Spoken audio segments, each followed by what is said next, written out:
¿Os habéis fijado cómo es nuestra sociedad? ¿Cuáles son los valores que tenemos últimamente o en estos años atrás? Y como cristianos, ¿os han hecho alguna vez la pregunta de no se puede traer la Biblia a nuestros días? ¿Vosotros qué le responderíais ante esta pregunta? ¿Que no? ¿O que sí? Sí se puede traer. Mientras estaba preparando este estudio de esta mañana, que es en la segunda carta a los Corintios, en el capítulo 5, encontré bastantes similitudes de la ciudad de Corinto con la que vivimos aquí, que es en Madrid. Por un lado, era una ciudad portuaria importante en aquella zona.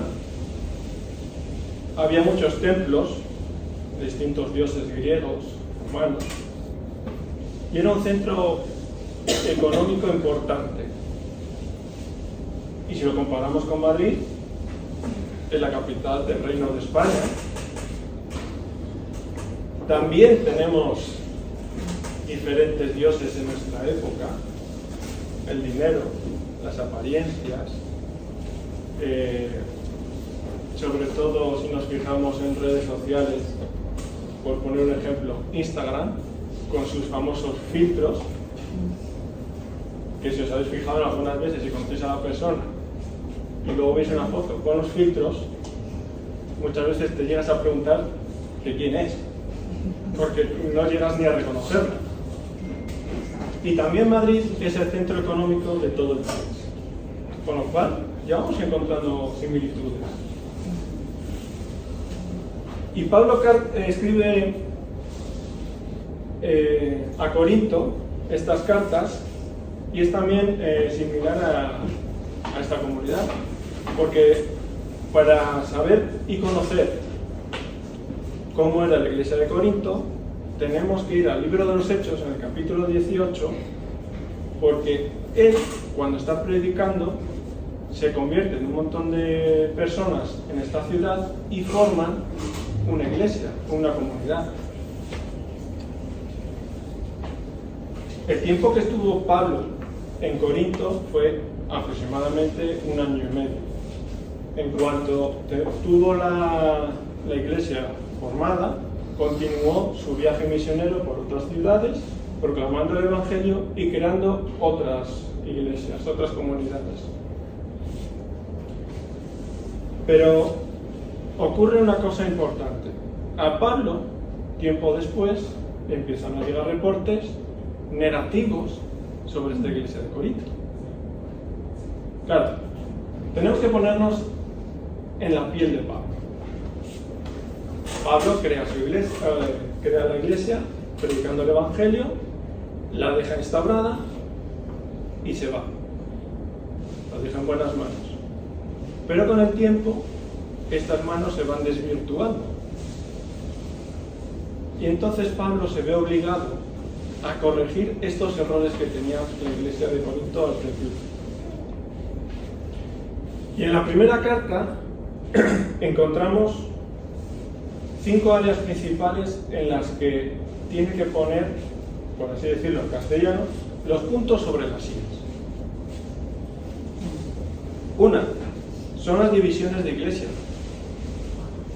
Porque unos empiezan a decir: yo soy de Pablo, yo soy de Apolos, yo soy de Pedro, y cada uno está buscando su líder favorito, por su elocuencia, por su forma de hablar, de estar, de vestir, de expresarse. No sé, cada uno tenemos nuestros propios líderes hoy en día, aquellas personas en las que te fijas y no sé si consciente o inconscientemente tratamos de imitar. Lo mismo pasaba en Corinto. Y Pablo le responde que se dejen de buscar ídolos terrenales o figuras de líderes y pongan su mirada en Cristo, que es el centro de nuestras vidas. Por eso también es como un aviso. Ojo en poner nuestros ojos o nuestra mirada o nuestra fe en estos grandes líderes. Porque todos, incluidos ellos, o los líderes, somos siervos de Cristo. Y esto también traído a nuestras iglesias hay divisiones. Si alguno ya lleva tiempo reuniéndose en otras iglesias, habrá visto que lo que antes empiezan como roces, luego continúan como fricciones, luego como problemas graves y luego problemas tan serios que se terminan dividiendo las iglesias.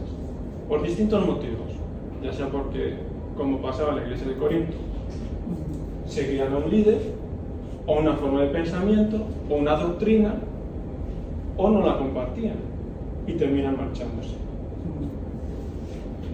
El segundo gran problema que hay era el sexo. Qué curioso, también en nuestros días.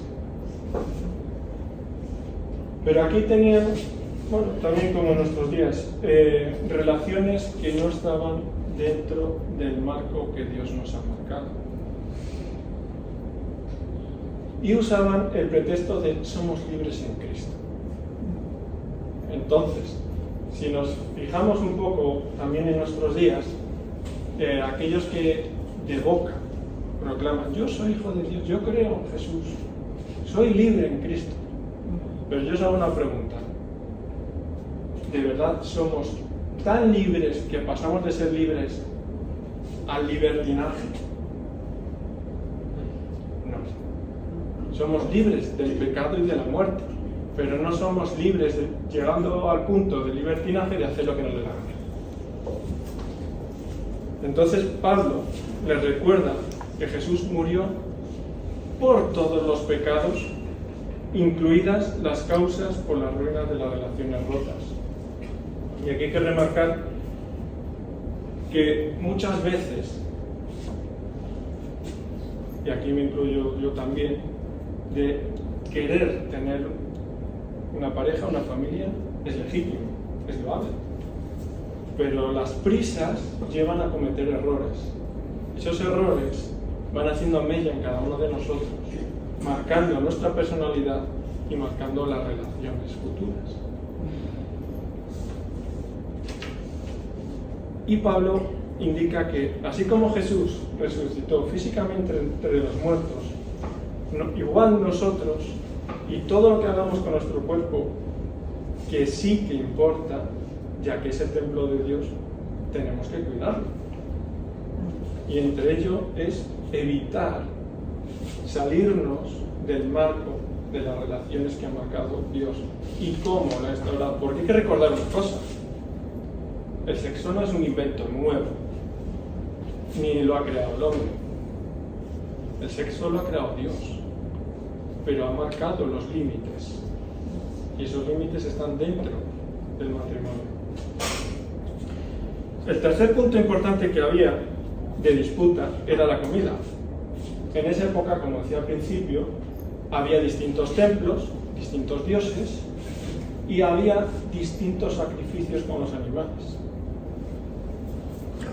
Y entonces venía la disputa de si estaba permitido comer o no comer los animales sacrificados a esos dioses. Unos decían que sí, otros decían que no. Entonces Pablo, ahí de manera magistral, indica que nuestra lealtad es hacia Jesús. La manera de actuar que tenemos es hacia Jesús. Y tenemos que evitar, o ellos también tenían que evitar, que cayeran, que su forma de actuar o de comer o de vivir hiciera que aquellas personas que no creían o eran débiles en la fe cayeran en el pecado. Hay que entenderlo. Y aquí es importante ser el ejemplo para otras personas que nos están rodeando. Muchas veces nos olvidamos de que somos cristianos por el afán, la rutina, la forma que tenemos de vivir, o las prisas, el estrés, y quien no ha perdido los papeles en algún momento. y somos más recordados por ese momento puntual que por el resto de los días. Por eso hay que pedirle a Dios sabiduría y al Espíritu Santo la confianza de poder ser firme hasta en los momentos difíciles. Luego el cuarto punto importante que tenían de disputa era la reunión. Imaginaros que aquí empezáramos cada uno, pues yo tengo una palabra de profecía y explica una cosa, y no ha terminado y empieza otro, o uno empieza a hablar y el otro no ha terminado y continúa el otro con otra cosa. Es un poco desorden. No hay, y a Dios le gusta el orden, perdón. Pues lo mismo ocurría en esa iglesia. Y les indica que la reunión es donde el Espíritu Santo obra. Y pone el ejemplo, que ya hemos visto en otras ocasiones, del ser humano, de un cuerpo humano. Unos son ojos, otros son manos, otros son pies, pero todos forman el cuerpo, un mismo cuerpo. Y es como tiene que ser la congregación. Un mismo cuerpo, un mismo sentir, guiados por el Espíritu Santo. Y el último punto en el que responde con firmeza es a que algunos tenían en duda la resurrección de Jesús. Y esto es importante porque para nosotros como creyentes cristianos, si Jesús no ha resucitado, nuestra fe no tiene sentido. Nuestra vida tampoco tiene sentido. Pero Pablo responde con firmeza, como he dicho, diciendo: la resurrección es indispensable. ¿Por qué? Si leemos en el Nuevo Testamento, ¿a cuántos apareció Jesús después de morir y resucitar? A todos, dice María, a los apóstoles. A más de 500 personas. Testigos oculares que vieron a Jesús muerto públicamente en la cruz y luego le vieron vivo. Pablo fue un testigo visual también, porque se le apareció cuando iba de camino persiguiendo a los cristianos y le hablaba directamente.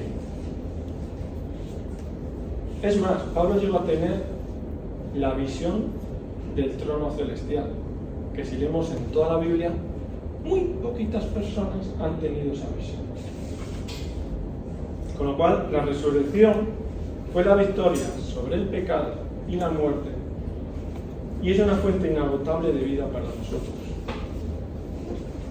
Y como decía, estamos en el capítulo 5 de 2 de Corintios. Si leéis en el versículo 10, porque es necesario que todos comparezcamos ante el tribunal de Cristo para que cada uno reciba lo que le corresponda, ya sea bueno o malo, que haya hecho mientras vivió en el cuerpo. Si hacemos un poco de recapitulación hasta este momento, los 5 puntos que está tratando Pablo para la iglesia, también los podemos tratar nosotros. Y todo aquello que nosotros hagamos, se nos va a pedir cuentas. ¿Y el juez sabéis quién es? Dios. ¿Correcto? Tiempo más tarde de escribir esta carta, y como pegarles un buen tironcillo de orejas a la comunidad que había creado en Corinto, parece que no habían aprendido mucho, porque tuvo que escribir una segunda carta que, según los historiadores, en realidad no es la segunda, que hubo más cartas, pero esta es la que el Espíritu Santo, con el canon de la Biblia, quiere que tengamos para que aprendamos. Y es que empezaba a desmontar el sistema de valores que tenían en aquella época, que no son muy distintos a los nuestros. Como decía al principio,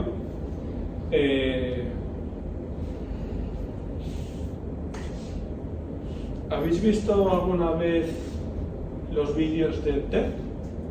Que salen oradores explicando cosas de distintos temas. Bueno, para aquellos que no lo conozcan, imaginaros un auditorio en el que salen personas con una buena oratoria, exposición de temas, y que la mayoría, por no decir todos, van bien vestidos, con buena presencia, juegan con la iluminación, etcétera, etcétera, etcétera. Ahora, si cogemos la imagen de estas personas y la ponemos, por ejemplo, Pablo en su época, la Biblia nos dice que era una persona pobre, vivía de su trabajo manual, era hacer tienda, estaba en constante persecución, siempre con sufrimiento, andaba viajando de un lado para otro, no tenía un hogar, como nosotros. Mira, yo me voy a casa, tengo a mis padres, o me voy a casa, tengo a mi mujer y mis hijos. Pablo no. Y aparte que no era un orador impresionante. Si leemos alguna de sus cartas, por ejemplo de los romanos, es densa y está escrita. Si nos la imaginamos como estaba exponiéndola en su momento, no me quiero imaginar. En la Biblia dice que hubo uno que se durmió, se cayó por la ventana y luego pues tuvo que ir por medio de intervención resucitarle porque había quedado muerto. Entonces la comunidad en este momento empezaba a menospreciar a Pablo porque no tenía ese feeling, ese estatus, esa posición que tenían estos otros líderes. Además, estos otros líderes habían entrado pues como lobos con piel de cordero dentro de la comunidad y empezaban a menospreciar a Pablo. Claro, por eso leemos en 1 Corintios 5:7 que nuestra fe, que vivimos por fe, no por vista. Y que tenemos que dejar de guiarnos por las apariencias y hay que buscar, como hacía Jesús, lo que hay dentro del corazón de cada uno de nosotros. Pablo indica también que toda esta elocuencia que muestran el sistema de valores que habían o que estaban acogiendo dentro de la comunidad es una traición a Jesús.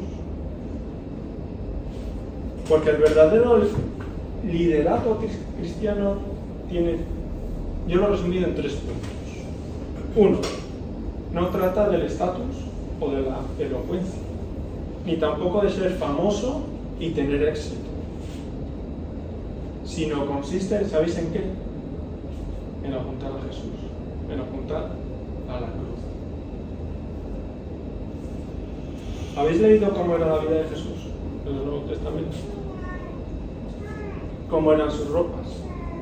¿Cómo era su sencilla? ¿Cómo era su manera de dirigirse a la gente? No iba bien trajeado, no iba con ropas reales, y eso que era rey. No tenía un auditorio para él, tenía la creación para él.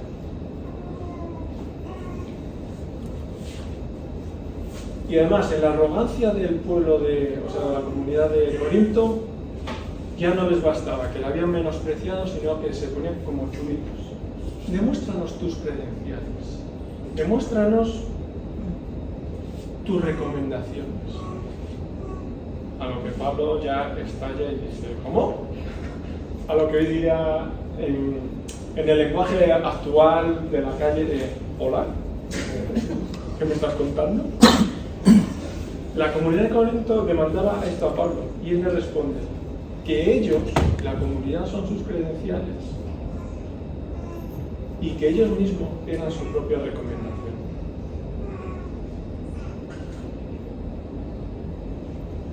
Haciendo un símil, vamos a imaginarnos, Dios no lo quiera, con esta comunidad.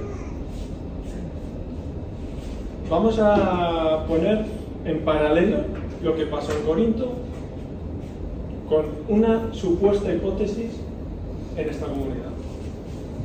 En vez de Pablo, ponemos a Dwight y a Mara, a Tiago y Marilia, a todo grupo de liderazgo, que llevan más de 1 año y medio trabajando, o estamos trabajando en esta comunidad, Pasa el tiempo, queda instaurada y todo grupo de liderazgo nos vamos a otro lado. Y empecéis a buscar personas con estas características. Vamos a cambiar un poco más el tema. Poneros vosotros mismos, que habéis creado una comunidad con la ayuda de Dios y del Espíritu Santo. Y Dios os manda a otro lugar. Y al cabo de un tiempo empecéis a escuchar reportes malos. ¿Cómo os sentiríais? ¿Qué pensaríais? ¿O qué haríais? En primer lugar, no me sentiría perdida.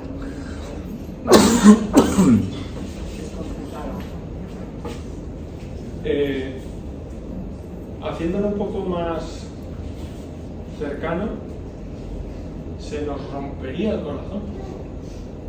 Tanto tiempo, esfuerzo, trabajo, horas, dedicación, como que se están yendo tranquilamente.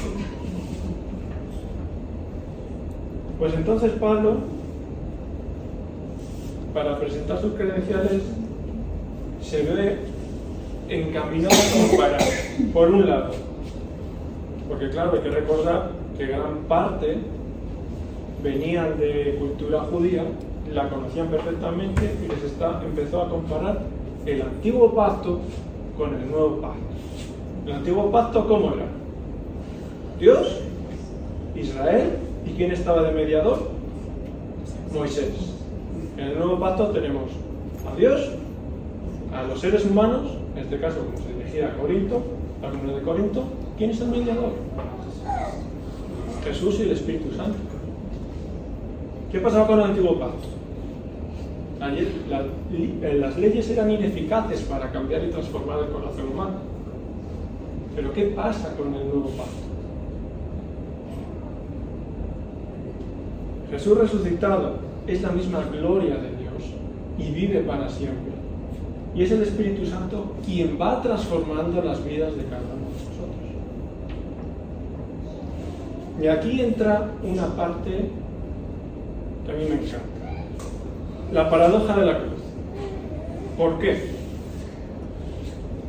La cruz muestra cómo la muerte y la resurrección de Jesús pone del revés las ideas de los corintios sobre la gloria y el éxito que tienen las personas o de las personas. Exalta a Jesús como rey. Su lugar en la cruz es por medio del sufrimiento, la ejecución y la muerte. Y ahí sí, la cruz nos revela estos puntos.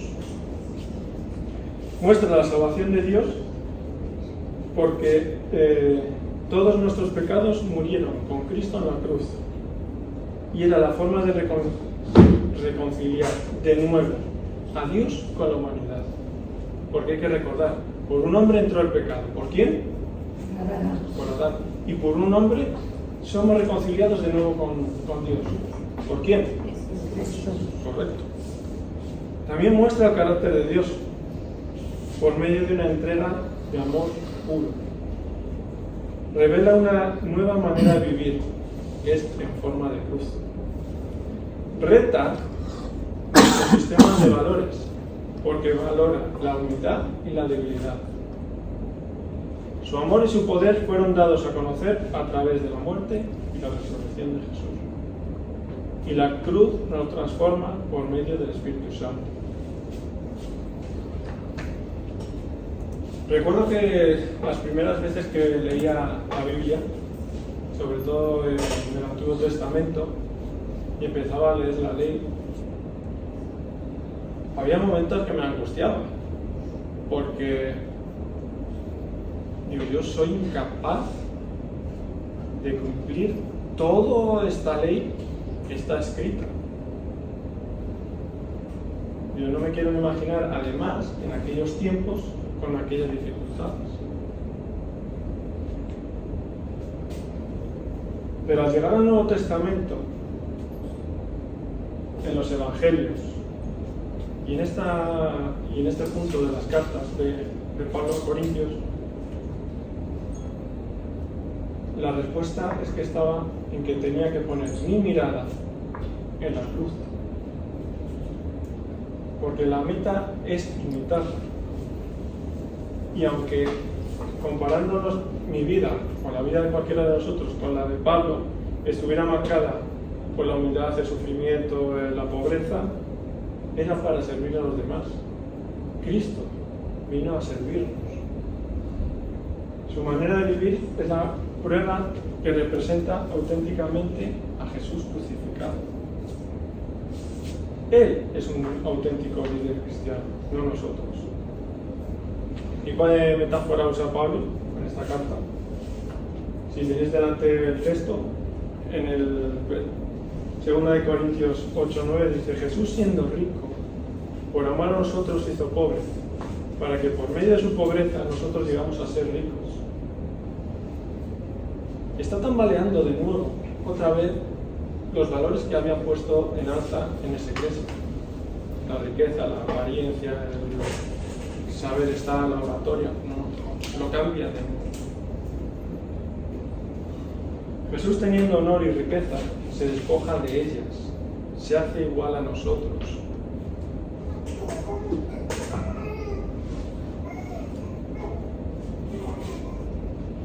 Así que llegamos al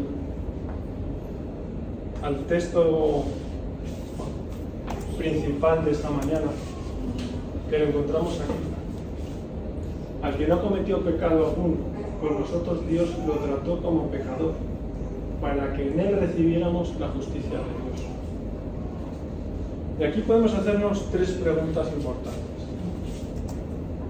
¿Quién no cometió pecado?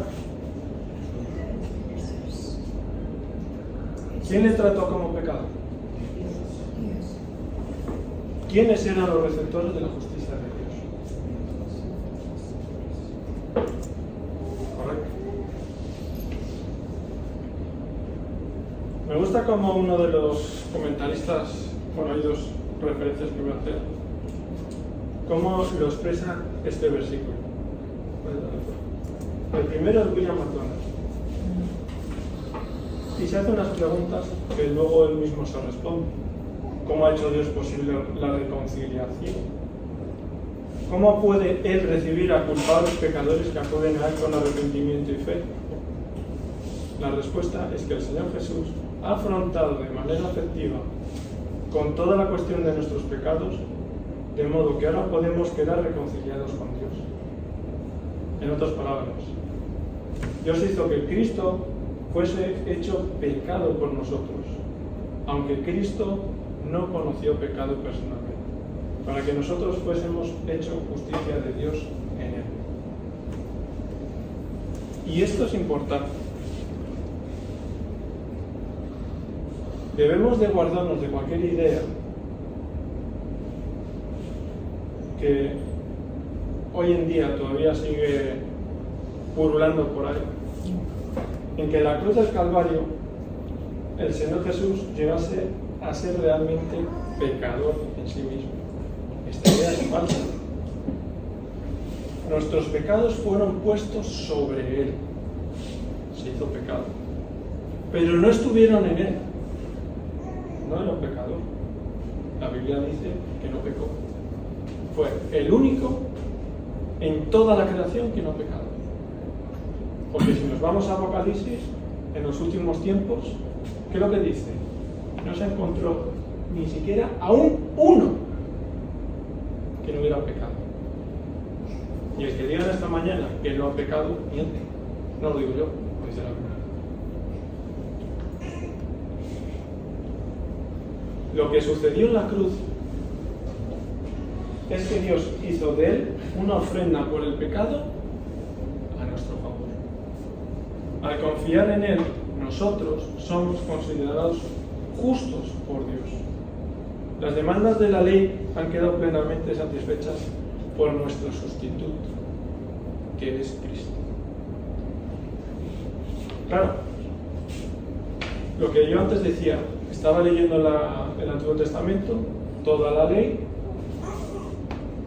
digo, yo me pasaría todo el día ya haciendo sacrificios para limpiar todos mis pecados. Porque no hay día en el que cada uno de nosotros, nada más levantarse y al finalizar, antes de acostarse, haga el examen de conciencia y no diga, mira, no he dicho una mala palabra, no he hecho mal a nadie, no me he enojado. Enojarse está bien, pero que no se exceda, ¿vale? No hay nadie.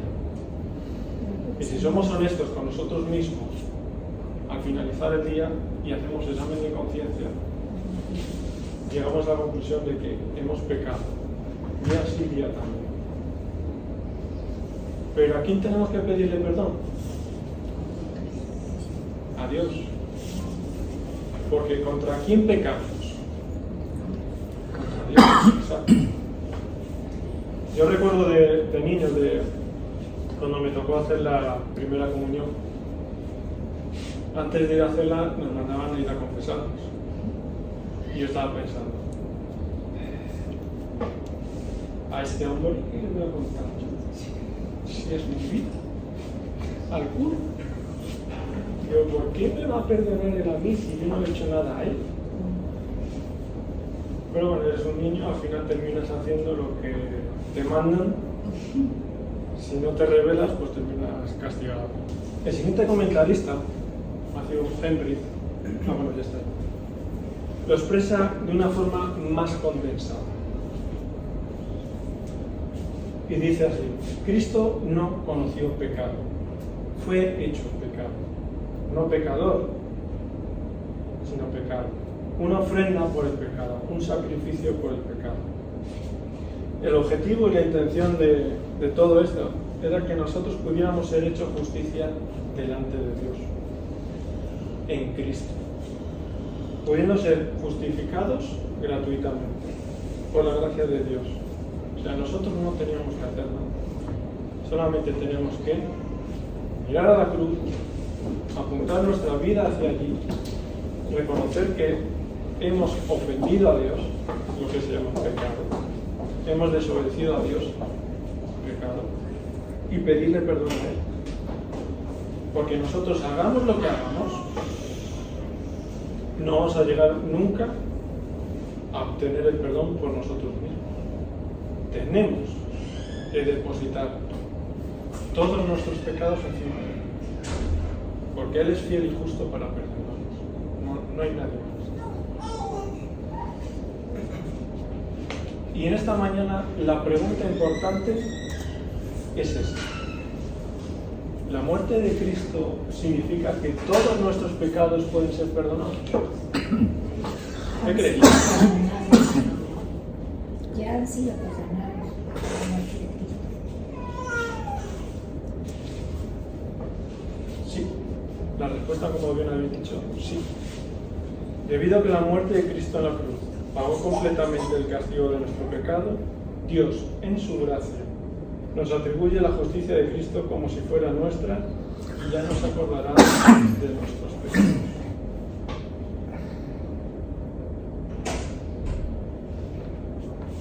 Y si estáis tomando nota o estáis subrayando, si continuamos un poco leyendo en el capítulo 5, terminamos con este versículo, el 21, pero luego entramos en el 6 y en el 2 dice así: Dios para nosotros, para enseñarnos, en el momento propicio te escuché y en el día de salvación te ayudé. Wow. Nosotros, si estamos en angustia, o reconocemos de corazón, no de boca solo, de corazón, que hemos ofendido a Dios, nos va a escuchar. Y si nos arrepentimos de verdad, Él nos va a salvar. Porque continúa el versículo 2 diciendo: les digo que este es el momento propicio de Dios. Hoy es el día de la salvación. Si en esta mañana dejamos las apariencias, dejamos nuestra forma de actuar, dejamos de poner nuestras miradas en los filtros de fotos o buscar a un líder que al final terminará muriendo igual que nosotros. Y ponemos nuestra mirada en la cruz. Empezamos a llevar la cruz y a vivir como Cristo vivió.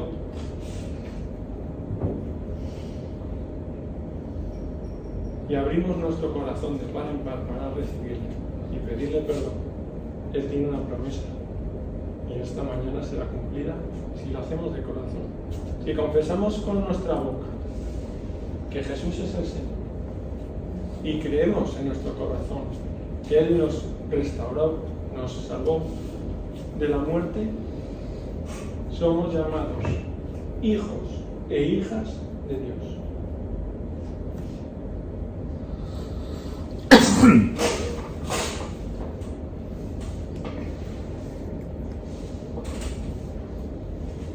Si tienes dudas, si tienes preguntas, si no estás de acuerdo con nada de lo que he dicho esta mañana o con nada de lo que pone en la Biblia,